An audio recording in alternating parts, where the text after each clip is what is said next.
The Horror at Red Hook, 1925, by H.P. Lovecraft, narrated by Sam Kusi. There are sacraments of evil as well as of good about us, and we live and move, to my belief, in an unknown world, a place where there are caves and shadows and dwellers in twilight. It is possible that man may sometimes return on the track of evolution, and it is my belief that an awful law is not yet dead. Arthur Machen. Chapter 1. Not many weeks ago, on a street corner in the village of Pascoag, Rhode Island, a tall, heavy-built, and wholesome-looking pedestrian furnished much speculation by a singular lapse of behaviour. He had, it appears, been descending the hill by the road of Chepachet, and encountering the compact section, had turned to his left into the main thoroughfare, where several modest business blocks convey a touch of the urban.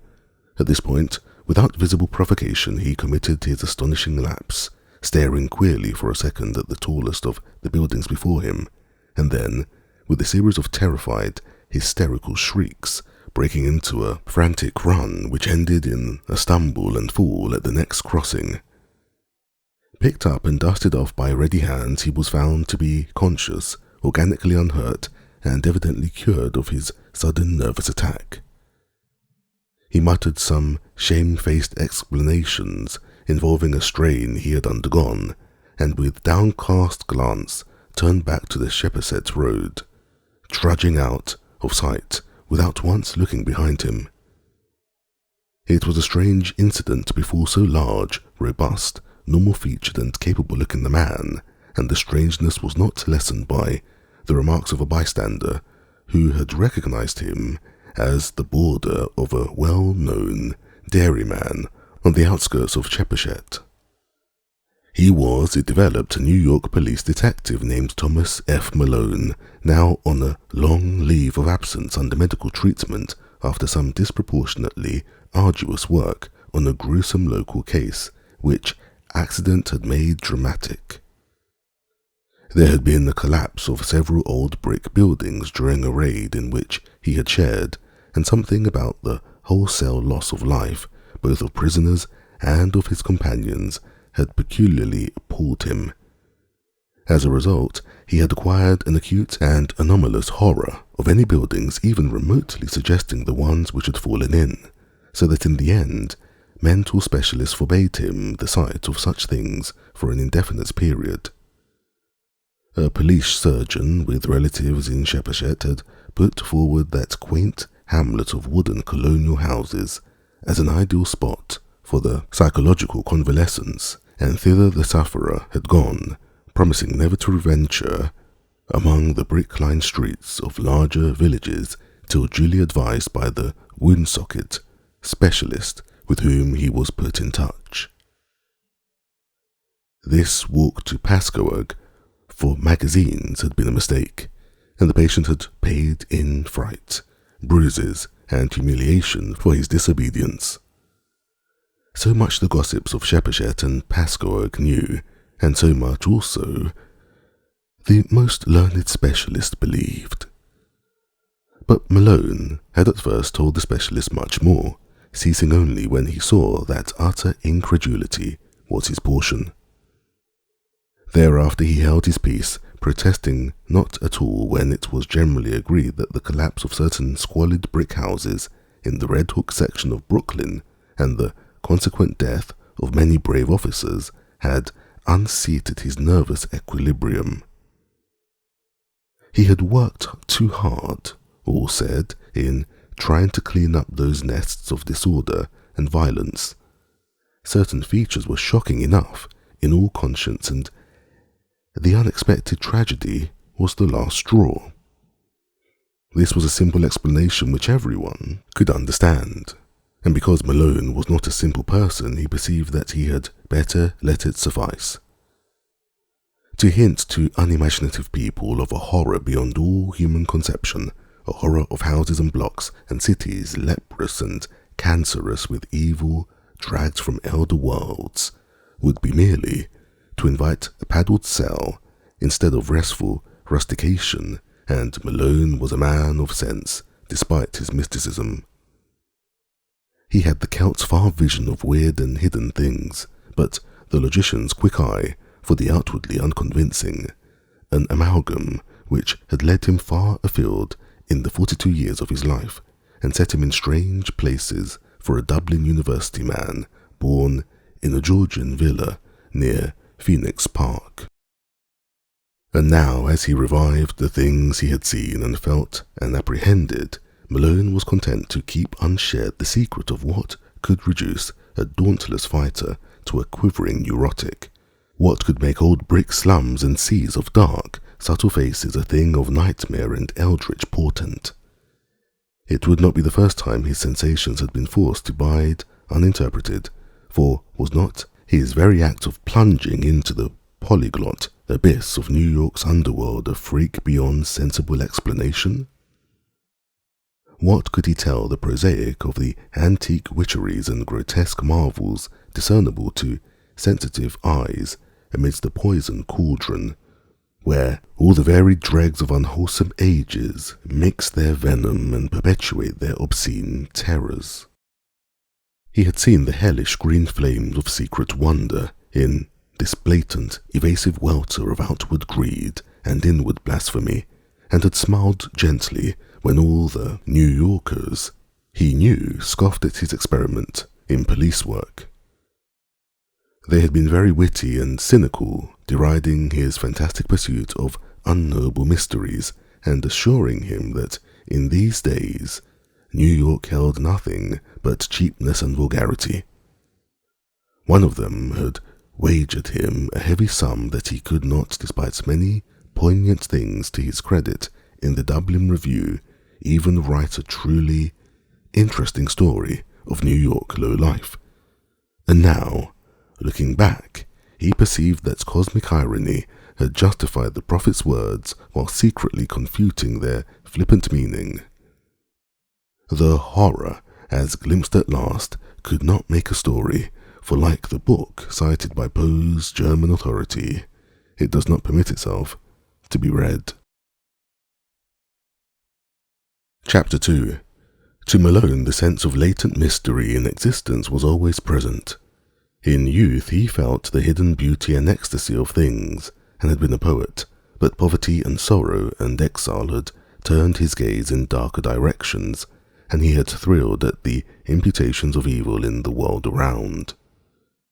Daily life had for him come to be a phantasmagoria of macabre shadow studies, now glittering and leering with concealed rottenness as in Beardsley's best manner, now hinting terrors behind the commonest shapes and objects as in the subtler and less obvious work of Gustave Doré. He would often regard it as merciful that most persons of high intelligence jeer at the inmost mysteries, for he argued, if superior were ever placed in fullest contact with the secrets preserved by ancient and lowly cults, the resultant abnormalities would soon not only wreck the world, but threaten the very integrity of the universe. All this reflection was no doubt morbid, but keen logic and a deep sense of humour ably offset it. Malone was satisfied to let his notions remain as half-spied and forbidden visions to be lightly played with, and hysteria came only when duty flung him into a hell of revelation too sudden and insidious to escape. He had for some time been detailed to the Butler Street station in Brooklyn when the Red Hawk matter came to his notice. Red Hawk is a maze of hybrid squalor near the ancient waterfront opposite Governor's Island, with dirty highways climbing the hill from the wharves to that higher ground where the decayed lengths of Clinton and Court Streets lead off toward the Borough Hall. Its houses are mostly of brick, dating from the first quarter to the middle of the 19th century, and some of the obscuro alleys and byways have that alluring antique flavour which conventional reading leads us to call Dickensian. The population is a hopeless tangle and enigma, Syrian, Spanish, Italian, and Negro elements impinging upon one another, and fragments of Scandinavian and American belts lying not far distant. It is a babel of sound and filth, and sends out strange cries to answer the lapping of oily waves at its grimy piers and the monstrous organ litanies of the harbour whistles. Here long ago a brighter picture dwelt, with clear-eyed mariners on the lower streets and homes of taste and substance where the larger houses line the hill. One can trace the relics of this former happiness in the trim shapes of the buildings, the occasional graceful churches, and the evidences of original art and background in bits of detail here and there, a worn flight of steps, a battered doorway, a wormy pair of decorative columns or pilasters, or a fragment of once green space with bent and rusted iron railing. The houses are generally in solid blocks, and now and then a many-windowed cupola arises to tell the days when the households of captains and ship owners watched the sea. From this tangle of material and spiritual putrescence, the blasphemies of 100 dialects assail the sky. Hordes of prowlers reel shouting and singing along the lanes and thoroughfares. Occasional furtive hands suddenly extinguish lights and pull down curtains, and swarthy, spin-pitted faces disappear from windows when visitors pick their way through. Policemen despair of order or reform, and seek rather to erect barriers protecting the outside world from the contagion. The clang of the patrol is answered by a kind of spectral silence, and such prisoners are taken and are never communicative. Visible offences are as varied as the local dialects and run the gamut from the smuggling of rum and prohibited aliens through diverse stages of lawlessness and obscure vice to murder and mutilation in their most abhorrent guises. That these visible affairs are not more frequent is not to the neighbour's credit, unless the power of concealment be an art demanding credit. More people enter Red Hook than leave it, or at least than leave it by the landward side, and those who are not loquacious are the likeliest to leave. Malone found in this state of things a faint stench of secrets more terrible than any of the sins denounced by citizens and bemoaned by priests and philanthropists. He was conscious, as one who united imagination with scientific knowledge, that modern people, under lawless conditions, tend uncannily to repeat the darkest instinctive patterns of primitive half-ape savagery in their daily life and ritual observances, and he had often viewed with an anthropologist's shudder the chanting, cursing processions of blear-eyed and pock-marked young men which wound their way along in the dark small hours of morning. One saw groups of these youths incessantly, sometimes in leering vigils on street corners, sometimes in doorways playing eerily on cheap instruments of music, sometimes in stupefied dozes or indecent dialogues around cafeteria tables near Borough Hall, and sometimes in whispering converse around dingy taxicabs drawn up at the high stoops of crumbling and closely shuttered old houses. They chilled and fascinated him more than he dared confess to his associates on the force, for he seemed to see in them some monstrous thread of secret continuity, some fiendish, cryptical and ancient pattern utterly beyond and below the sordid mass of facts and habits and haunts listed with such conscientious technical care by the sharers of debased and broken scraps from cults and ceremonies older than mankind. Their coherence and definiteness suggested it, and it showed in the singular suspicion of order which lurked beneath their squalid disorder. He had not read in vain such treatises as Miss Murray's Witch Cult in Western Europe, and knew that up to recent years they had certainly survived among peasants and furtive folk a frightful and clandestine system of assemblies and orgies descended from dark religions, antedating the Iron World and appearing in popular legends as black masses and witches' sabbaths. That these hellish vestiges of old Turanian Asiatic magic and fertility cults were even now wholly dead, he could not for a moment suppose, and he frequently wondered how much older and how much blacker than the very worst of the muttered tales some of them might really be. Chapter 3. It was the case of Robert Suydam, which took Malone to the heart of things in Red Hook.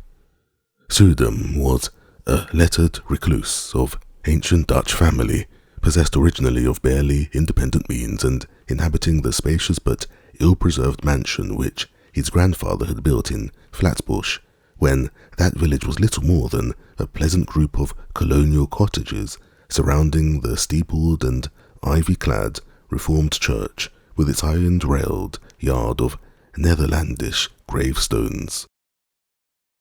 In his lonely house, set back from Martent Street amidst a yard of venerable trees, Suydam had read and brooded for some 6 decades, except for a period a generation before, when he had sailed for the old world and remained there out of sight for 8 years.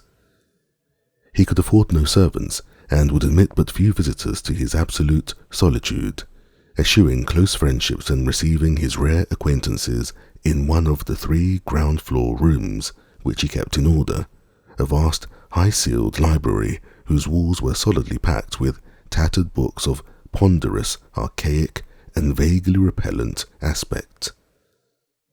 The growth of the town and its final absorption in the Brooklyn district had meant nothing to Suydam, and he had come to mean less and less to the town. Elderly people still pointed him out on the streets, but to most of the recent population he was merely a queer, corpulent old fellow whose unkempt white hair, stubbly beard, shiny black clothes, and gold-headed cane earned him an amused glance and nothing more. Malone did not know him by sight till duty called him to the case, but had heard of him indirectly and a really profound authority on medieval superstition, and had once idly meant to look up an out-of-print pamphlet of his on Kabbalah and the Faustus legend, which a friend had quoted from memory. Suydam became a case when his distant and only relatives sought court pronouncements on his sanity. Their action seemed sudden to the outside world, but was really undertaken only after prolonged observation and sorrowful debate. It was based on certain odd changes in his speech and habits, wild references to impending wonders, and unaccountable hauntings of disreputable Brooklyn neighborhoods. He had been growing shabbier and shabbier with the years, and now prowled about like a veritable mendicant, seen occasionally by humiliated friends in subway stations or loitering on the benches around Borough Hall in conversation with groups of swarthy, evil-looking strangers. When he spoke, it was to babble of unlimited powers almost within his grasp, and to repeat with knowledge Lear's such mystical words or names as Sephiroth, Ashmodai, and Samael. The court action revealed that he was using up his income and wasting his principal in the purchase of curious tomes imported from London and Paris, and in the maintenance of a squalid basement flat in the Red Hook district where he spent nearly every night receiving odd delegations of mixed rowdies and foreigners, and apparently conducting some kind of ceremonial service behind the green blinds of secretive windows. Detectives assigned to follow him reported strange cries and chants and prancing of feet filtering out from these nocturnal rites, and shuddered at their peculiar ecstasy and abandon despite the commonness of weird orgies in that sodden section. When, however, the matter came to a hearing, Suydam managed to preserve his liberty. Before the judge his manner grew urbane and reasonable, and he freely admitted the queerness and demeanor and extravagant cast of language into which he had fallen through excessive devotion to study and research. He was, he said, engaged in the investigation of certain details of European tradition which required the closest contact with foreign groups and their songs and folk dances. The notion that any low secret society was preying upon him, as hinted by his relatives, was obviously absurd, and showed how sadly limited was their understanding of him and his work. Triumphing with his calm explanations, he was suffered to depart unhindered, and the paid detectives of the Suydams, Corliers, and Van Brunts were withdrawn in resigned disgust. It was here that an alliance of federal inspectors and police, Malone with them, entered the case. The law had watched the Suydam action with interest and had in many instances been called upon to aid the private detectives. In this work it developed that Suydam's new associates were among the blackest and most vicious criminals of Red Hook's devious lanes, and that at least a third of them were known and repeated offenders in the matter of thievery, disorder, and the importation of illegal immigrants. Indeed, it would not have been too much to say that the old scholar's particular circle coincided almost perfectly with the worst of the organized cliques which smuggled ashore certain nameless and unclassified Asian dregs wisely turned back by Ellis Island. In the teeming rookeries of Parker Place, since renamed where Suydam had his basement flat, there had grown up a very unusual colony of unclassified slant-eyed folks who used the Arabic alphabet but were eloquently repudiated by the great mass of Syrians in and around Atlantic Avenue. They could all have been deported for lack of credentials, but legalism is slow-moving, and one does not disturb Red Hook unless publicity forces one to. These creatures attended a tumble-down stone church, used Wednesdays as a dance hall which reared its Gothic buttresses near the vilest part of the waterfront. It was nominally Catholic, but priests throughout Brooklyn denied the place all standing and authenticity, and policemen agreed with them when they listened to the noises it emitted at night. Malone used to fancy he heard terrible cracked bass notes from a hidden organ far underground when the church stood empty and unlighted, whilst all observers dreaded the shrieking and drumming which accompanied the visible services.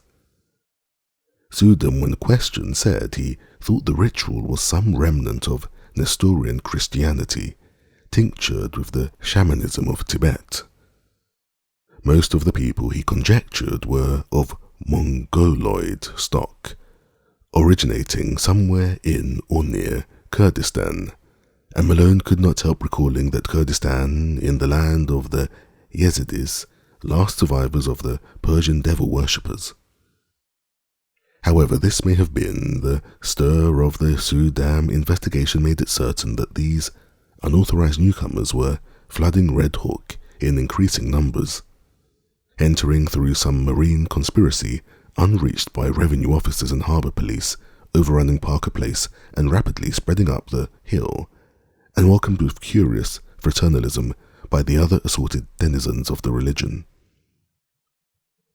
Their squat figures and characteristic squinting physiognomies, grotesquely combined with flashy American clothing, appeared more and more numerously among the loafers and nomad gangsters of the Borough Hall section, till at length it was deemed necessary to compute their numbers, ascertain their sources and occupations, and find, if possible, a way to round them up and deliver them to the proper immigration authorities. To this task Malone was assigned by agreement of federal and city forces, and as he commenced his canvass of Red Hook, he felt poised upon the brink of nameless terrors, with the shabby, unkempt figure of Robert Suydam as arch-fiend and adversary. Chapter 4. Police methods are varied and ingenious. Malone, through unostentatious rambles, carefully casual conversations, well-timed offers of hip pocket liquor, and judicious dialogues with frightened prisoners, learned many isolated facts about the movement whose aspect had become so menacing. The newcomers were indeed Kurds, but out of a dialect obscure and puzzling to exact philology. Such of them as worked lived mostly as dockhands and unlicensed peddlers, though frequently serving in Greek restaurants and tending corners newsstands. Most of them, however, had no visible means of support, and were obviously connected with underworld pursuits, of which smuggling and bootlegging were the least indescribable. They had come in steamships, apparently tramp freighters, and had been unloaded by stealth on moonless nights in rowboats which stole under a certain wharf and followed a hidden canal to a secret subterranean pool beneath a house. This wharf, canal, and house Malone could not locate, for memories of his informants were exceedingly confused, while their speech was to a great extent beyond even the ablest interpreters, nor could he gain any raw data on the reasons for their systematic importation. They were reticent about the exact spot from which they had come, and were never sufficiently off guard to reveal the agencies which had sought them out and directed their course. Indeed, they developed something like acute fright when asked the questions for their presence. Gangsters of other breeds were equally taciturn, and the most that could be gathered was that some god or great priesthood had promised them unheard-of powers and supernatural glories and rulerships in a strange land.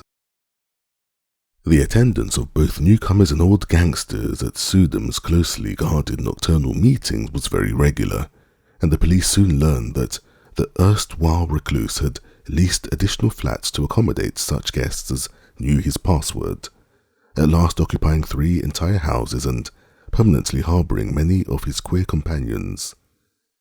He spent but little time now at his Flatbush home, apparently going and coming only to obtain and return books, and his face and manner had attained an appalling pitch of wildness. Malone twice interviewed him, but he was each time brusquely repulsed. He knew nothing, he said, of any mysterious plots or movements, and had no idea how the Kurds could have entered or what they wanted. His business was to study undisturbed the folklore of all the immigrants of the district, a business which policemen had no legitimate concern. Malone mentioned his admiration for Suydam's old brochure on the Kabbalah and other myths, and the old man's softening was only momentary. He sensed an intrusion and rebuffed his visitor in no uncertain way, till Malone withdrew disgusted and turned to other channels of information. What Malone would have unearthed could he have worked continuously on the case, we shall never know. As it was, a stupid conflict between city and federal authority suspended the investigation for several months, during which the detective was busy with other assignments, but at no time did he lose interest or fail to stand amazed at what began to happen to Robert Suydam. Just at the time when a wave of kidnappings and disappearances spread its excitement over New York, the unkempt scholar embarked upon a metamorphosis as startling as it was absurd. One day he was seen near Borough Hall with clean-shaved face, well-trimmed hair, and tastefully immaculate attire, and on every day thereafter some obscure improvement was noticed in him. He maintained his new fastidiousness without interruption, added to it an unwanted sparkle of eye and crispness of speech, and began little by little to shed the corpulence which had so long deformed him. Now frequently taken for less than his age, he acquired an elasticity of step and buoyancy of demeanor to match the new tradition, and showed a curious darkening of the hair, which somehow did not suggest dye.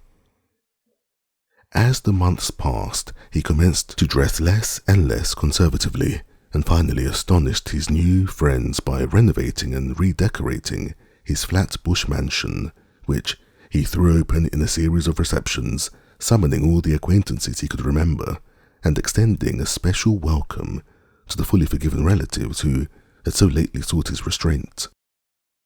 Some attended through curiosity, others through duty, but all were suddenly charmed by the dawning grace and urbanity of the former hermit.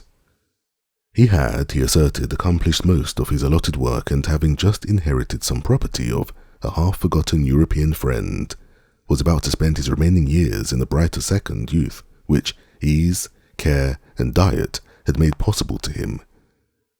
Less and less was he seen at Red Hook, and more did he move in the society to which he was born. Policemen noted a tendency of a gangster to congregate at the old stone church and dance hall instead of at the basement flat in Parker Place, though the latter and its recent annexes still overflowed with noxious life. The two incidents occurred wide enough apart, but both of intense interest in the case as Malone envisioned it. One was a quiet announcement in the Eagle of Robert Suydam's engagement to Miss Cornelia Gerritsen of Bayside, a young woman of excellent position and distantly related to the elderly bridegroom-elect, whilst the other was a raid on the dance hall church by city police after a report that the face of a kidnapped child had been seen for a second at one of the basement windows. Malone had participated in this raid and studied the place with much care when inside. Nothing was found. In fact, the building was entirely deserted when visited, but the sensitive Celt was vaguely disturbed by many things about the interior.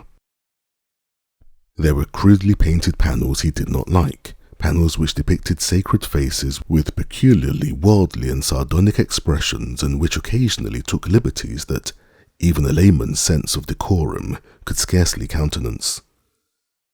Then, too, he did not relish the Greek inscription on the wall above the pulpit, an ancient incantation which he had once stumbled upon in Dublin college days, and which read, literally translated, "O friend and companion of night, thou who rejoicest in the baying of dogs and spilt blood, who wanderest in the midst of shades among the tombs, who longest for blood and brightest terror to mortals, Gorgo, Mormo, thousand-faced moon, look favourably on our sacrifices."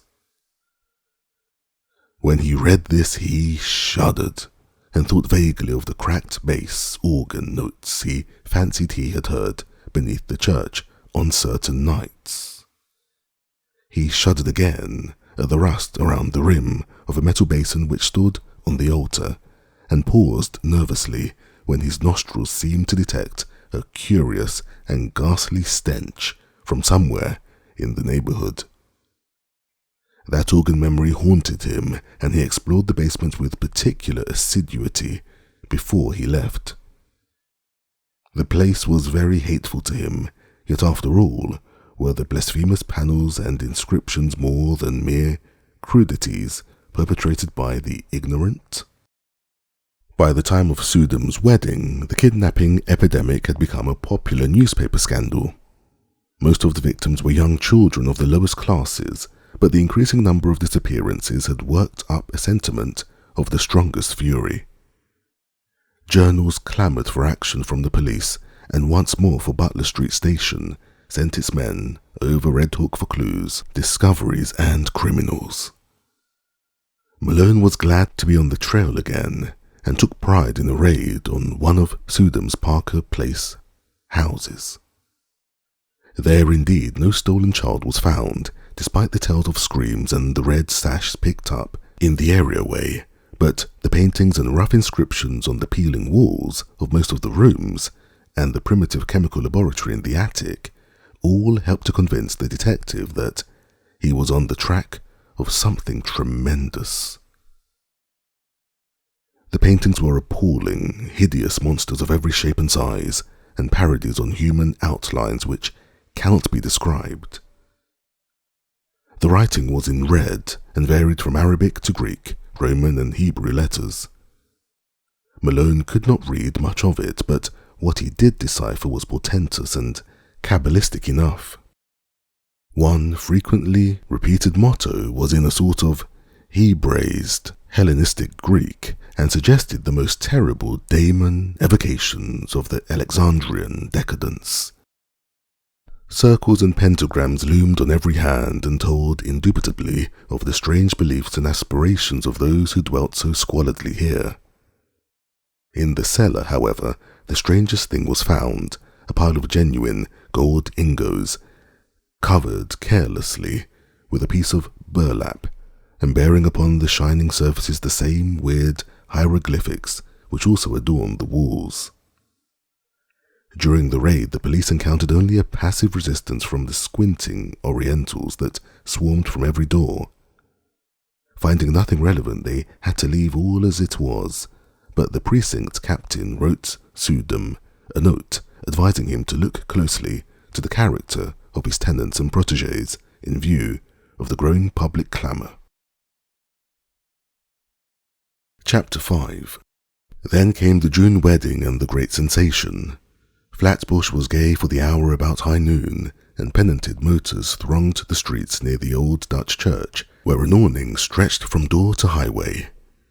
No local event ever surpassed the Suydam-Gerritsen nuptials in tone and scale, and the party which escorted bride and groom to the Connaught Pier was, if not exactly the smartest, at least a solid page from the social register. At 5 o'clock adieux were waved, and the ponderous liner edged away from the long pier, slowly turned its nose seaward, discarded its tug, and headed for the widening water spaces that led to old world wonders. By night, the outer harbour was cleared, and late passengers watched the stars twinkling above the unpolluted ocean. Whether the tramp steamer or the Scream was first to gain attention, no one can say. Probably they were simultaneous, but it is of no use to calculate. The Scream came from the Suydam stateroom, and the sailor who broke down the door could perhaps have told frightful things if he had not forthwith gone completely mad. As it is, he shrieked more loudly than the first victims, and thereafter ran simpering about the vessel till caught and put in irons. The ship's doctor, who entered the stateroom and turned on the lights a moment later, did not go mad, but told nobody what he saw till afterward, when he corresponded with Malone in Chepachet. It was murder, strangulation, but one need not say that the claw mark on Mrs. Suydam's throat could not have come from her husband's or any other human hand, or that upon the white wall there flickered for an instant, in hateful red, a legend which, later copied from memory, seems to have been nothing less than the fearsome, cowdy letters of the word Lilith. One need not mention these things because they vanish so quickly. As for Suydam, one could at least bar others from the room until one knew what to think oneself. The doctor had distinctly assured Malone that he did not see it. The open porthole, just before he turned on the lights, was clouded for a second with a certain phosphorescence, and for a moment there seemed to echo in the night outside the suggestion of a faint and hellish tittering. But no real outline met the eye. As proof, the doctor points to his continued sanity. Then the tramp steamer claimed all attention. A boat put off, and a horde of swart, insolent ruffians in officer's dress swarmed aboard the temporarily halted Kannada. They wanted Suydam, or his body. They had known of his trip, and for certain reasons were sure he would die. The captain's deck was almost a pandemonium, for at the instant between the doctor's report from the stateroom and the demands of the men from the tramp, not even the wisest and gravest seaman could think what to do. Suddenly the leader of the visiting mariners, an Arab with a hatefully negroid mouth, pulled forth a dirty, crumpled paper and handed it to the captain.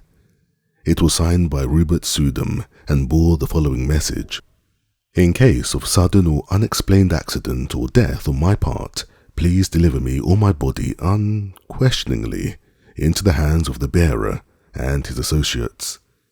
Everything for me, and perhaps for you, depends on absolute compliance. Explanations can come later. Do not fail me now. Robert Suydam." Captain and doctor looked at each other, and the latter whispered something to the former. Finally they nodded rather helplessly and led the way to the Suydam stateroom. The doctor directed the captain's glance away as he unlocked the door and admitted the strange seaman. Nor did he breathe easily till they filed out with their burden after an unaccountably long period of preparation. It was wrapped in bedding from the berths, and the doctor was glad that the outlines were not very revealing. Somehow the men got the thing over the side and away to their tramp steamer without uncovering it. The Cunarder started again, and the doctor and the ship undertaker sought out the Suydam stateroom to perform what last services they could. Once more the physician was forced to reticence and even to mendacity, for a hellish thing had happened. When the undertaker asked him why he had drained off all of Mrs. Suydam's blood, he neglected to affirm that he had not done so, nor did he point to the vacant bottle spaces on the rack, or to the odour in the sink, which showed the hasty disposition of the bottle's original contents. The pockets of these men, if men they were, had bulged damnably when they left the ship. 2 hours later, and the world knew by radio all that it ought to know of the horrible affair. Chapter 5. That same June evening, without having heard a word from the sea, Malone was desperately busy among the alleys of Red Hook. A sudden stir seemed to permeate the place, and as if apprised by grapevine telegraph of something singular, the denizens clustered expectantly around the dance-hall church and the houses in Parker Place. 3 children had just disappeared, blue-eyed Norwegians, from the streets towards Gowanus, and there were rumours of a mob forming among the sturdy Vikings of that section. Malone had for weeks been urging his colleagues to attempt a general clean-up, and at last, moved by conditions more obvious to their common sense than the conjectures of a Dublin dreamer, they had agreed upon the final stroke. The unrest and menace of this evening had been the deciding factor, and just about midnight a raiding party recruited from 3 stations descended upon Parker Place and its environs. Doors were battered in, stragglers arrested, and candle-lighted rooms forced to disgorge unbelievable throngs of mixed foreigners in figured robes, mitres, and other inexplicable devices. Much was lost in the melee, for objects were thrown hastily down unexposed shafts and betraying odours deadened by the sudden kindling of pungent incense. But spattered blood was everywhere, and Malone shuddered whenever he saw a brazier or altar from which the smoke was still rising. He wanted to be in several places at once, and decided on Suydam's basement flat only after a messenger had reported the complete emptiness of the dilapidated dance-hall church. The flat, he thought, must hold some clue to a cult of which the occult scholar had so obviously become the centre and leader, and it was with real expectancy that he ransacked the musty rooms, noted their vaguely charnel odour, and examined the curious books, instruments, gold ingos, and glass-stoppered bottles scattered carelessly here and there. Once a lean black-and-white cat edged between his feet and tripped him, overturning at the same time a beaker half full of a red liquid. The shock was severe, and to this day Malone is not certain of what he saw, but in dreams he still pictures that cat as it scuttled away with certain monstrous alterations and peculiarities. Then came the locked cellar door and the search for something to break it down. A heavy stool stood near, and its tough seat was more than enough for the antique panels.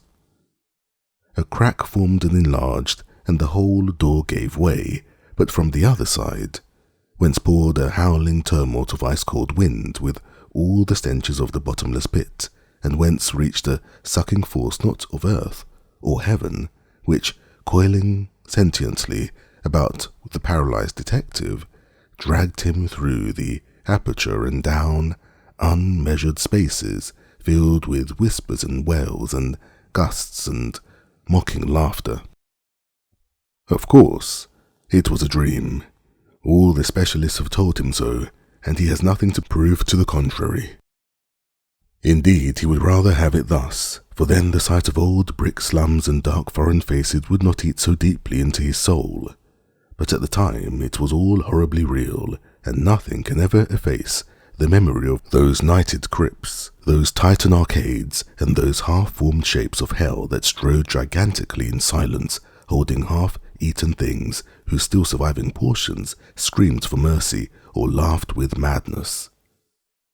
Odours of incense and corruption joined in sickening concert, and the black air was alive with the cloudy, semi-visible bulk of shapeless elemental things with eyes. Somewhere dark sticky water was lapping at onyx piers, and once the shivery tinkle of raucous little bells pealed out to greet the insane titter of a naked phosphorescent thing which swam into sight, scrambled ashore, and climbed up to squat leeringly on a carved golden pedestal in the background. Avenues of limitless night seemed to radiate in every direction, till one might fancy that here lay the root of a contagion destined to sicken and swallow cities, and engulf nations in the fitter of hybrid pestilence. Here, cosmic sin had entered and festered by unhallowed rites, too hideous for the grave's holding.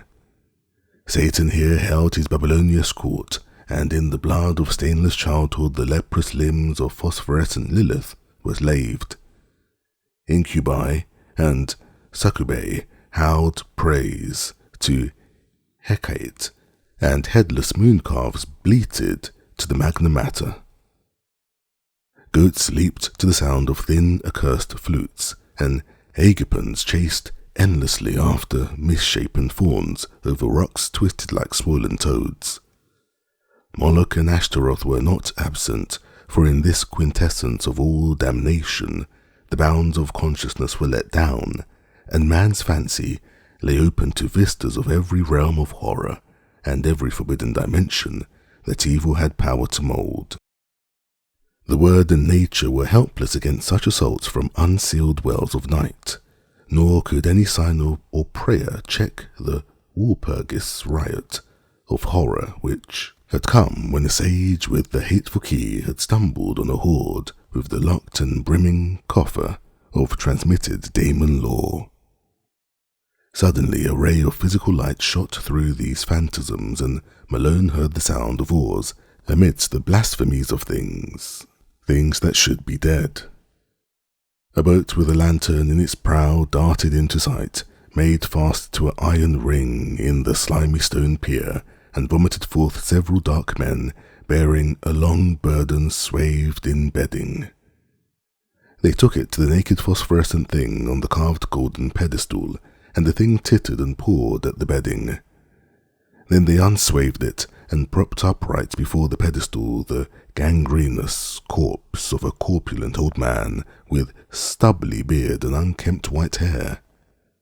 The phosphorescent thing tittered again, and the men produced bottles from their pockets and anointed its feet with red, whilst they afterward gave the bottles to the thing to drink from. All at once, from an arcaded avenue leading endlessly away, there came the demoniac rattle and wheeze of a blasphemous organ, choking and rumbling out the mockeries of hell in a cracked, sardonic bass. In an instant every moving entity was electrified, and forming at once into a ceremonial procession, the nightmare horde slithered away in quest of the sound. Goat, satyr, and agipen, incubus, succuba, and lemure, twisted toad and shapeless elemental, dog-faced howler, and silent strutter in darkness, all led by the abominable naked phosphorescent thing that had squatted on the carved golden throne, and that now strode insolently, bearing in its arms the glassy-eyed corpse of the corpulent old man. The strange dark men danced in the rear, and the whole column skipped and leaped with Dionysiac fury. Malone staggered after them a few steps, delirious and hazy, and doubtful of his place in this or in any world. Then he turned, faltered, and sank down to the cold damp stone, gasping and shivering as the demon organ croaked on, and the howling and drumming and tinkling of a mad procession grew fainter and fainter. Vaguely he was conscious of chanted horrors and shocking croakings afar off.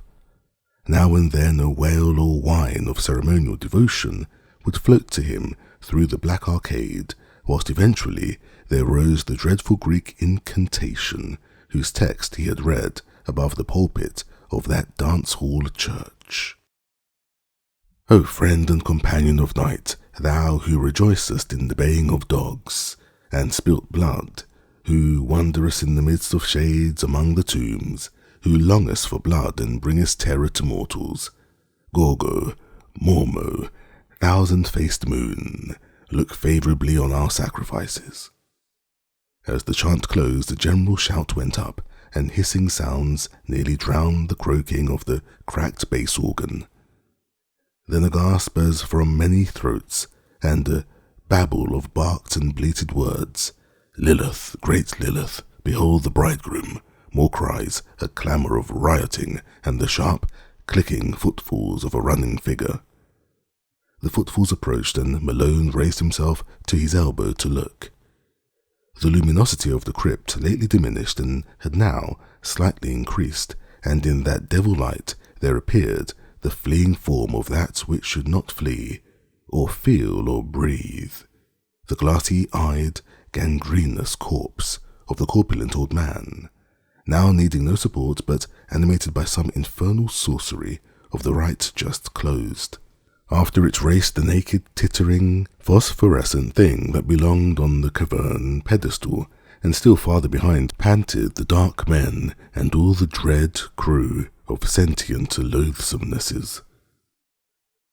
The corpse was gaining on its pursuers, and seemed bent on a definite object, straining with every rotting muscle toward the carved golden pedestal, whose necromantic importance was evidently so great. Another moment and it had reached its goal, whilst the trailing throng laboured on with more frantic speed. But they were too late, for in one final spurt of strength, which ripped tendon from tendon and sent its noisome bulk floundering to the floor in a state of jellyish dissolution, the staring corpse which had been Robert Suydam achieved its object and its triumph. The push had been tremendous, but the force had held out, and as the pusher collapsed to a muddy blotch of corruption, the pedestal he had pushed tottered, tipped, and finally careened from its onyx base into the thick waters below, sending up a parting gleam of carven gold as it sank heavily to undreamable gulfs of lower Tartarus. In that instant, too, the whole scene of horror faded to nothingness before Malone's eyes, and he fainted amidst a thunderous crash which seemed to blot out all the evil universe. Chapter 7. Malone's dream experienced in full before he knew of Suydam's death and transfer at sea was curiously supplemented by some odd realities of the case, though that is no reason why anyone should believe it. The 3 old houses in Parker Place, doubtless long rotten with decay in its most insidious form, collapsed without visible cause while half the raiders and most of the prisoners were inside, and of both the greater number were instantly killed. Only in the basements and cellars was there much saving of life, and Malone was lucky to have been deep below the house of Robert Suydam. For he really was there, as no one is disposed to deny. They found him unconscious by the edge of a night-black pool with a grotesquely horrible jumble of decay and bone, identifiable through dental work as the body of Suydam a few feet away. The case was plain, for it was hither that the smugglers' underground canal led, and the men who took Suydam from the ship had brought him home. They themselves were never found, or at least never identified, and the ship's doctor is not yet satisfied with the simple certitudes of the police. Suydam was evidently a leader in extensive man-smuggling operations, for the canal to his house was but one of several subterranean channels and tunnels in the neighbourhood. There was a tunnel from his house to a crypt beneath the dance hall church, a crypt accessible from the church only through a narrow secret passage in the north wall, and in whose chambers some singular and terrible things were discovered. The croaking organ was there, as well as a vast arched chapel with wooden benches and a strangely figured altar. The walls were lined with small cells, in 17 of which, hideous to relate, solitary prisoners in a state of complete idiocy were found chained, including 4 mothers with infants of disturbingly strange appearance. These infants died soon after exposure to the light, a circumstance which the doctor thought rather merciful. Nobody but Malone among those who inspected them remembered the sombre question of old Dario. Before the canals were filled up, they were thoroughly dredged, and yielded forth a sensational array of sawed and split bones of all sizes. The kidnapping epidemic very clearly had been traced home, though only 2 of the surviving prisoners could by any legal thread be connected with it. These men are now in prison, since they failed of conviction as accessories in the actual murders. The carved golden pedestal or throne so often mentioned by Malone as of primary occult importance was never brought to light, though at one place under the Suydam house the canal was observed to sink into a well too deep for dredging. It was choked up at the mouth and cemented over when the cellars of the new houses were made, but Malone often speculates on what lies beneath. The police, satisfied that they had shattered a dangerous gang of maniacs and man smugglers, turned over to the federal authorities the unconvicted Kurds, who, before their deportation, were conclusively found to belong to the Yazidi clan of devil worshippers. The tramp ship and its crew remain an elusive mystery, though cynical detectives are once more ready to combat its smuggling and rum-running ventures. Malone thinks these detectives show a sadly limited perspective in their lack of wonder at the myriad unexplainable details, and the suggestive obscurity of the whole case, though he is just as critical of the newspapers, which saw only a morbid sensation and gloated over a minor sadist cult, which they might have proclaimed a horror from the universe's very heart. But he is content to rest silent in Shepeshet, calming his nervous system and praying that time may gradually transfer his terrible experience from the realm of present reality to that of picturesque and semi-mythical remoteness. Robert Suydam sleeps beside his bride in Greenwood Cemetery. No funeral was held over the strangely released bones, and relatives are grateful for the swift oblivion which overtook the case as a whole. The scholar's connection with the Red Hook horrors indeed was never emblazoned by legal proof, since his death forestalled the inquiry he would otherwise have faced. His own end is not much mentioned, and the Suydams hoped that posterity may recall him only as a gentle recluse who dabbled in harmless magic and folklore. As for Red Hook, it is always the same. Suydam came and went, a terror gathered and faded, but the evil spirit of darkness and squalor broods on amongst the mongrels in the old brick houses, and prowling bands still parade on unknown errands past windows where lights and twisted faces unaccountably appear and disappear.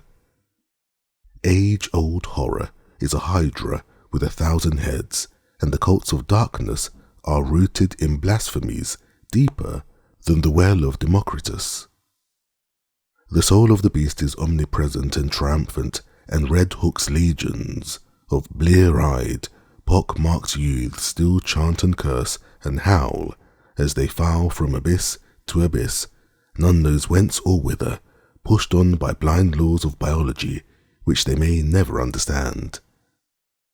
As of old, more people enter Red Hook than leave it on the landward side, and there are already rumours of new canals running underground to certain centres of traffic in liquor and less mentionable things. The dance hall church is now mostly a dance hall, and queer faces have appeared at night at windows. Lately, a policeman expressed the belief that the filled-up crypt has been dug out again, and for no simply explainable purpose. Who are we to combat poisons older than history and mankind? Apes danced in Asia to those horrors, and the cancer lurks secure and spreading where furtiveness hides in rows of decaying brick.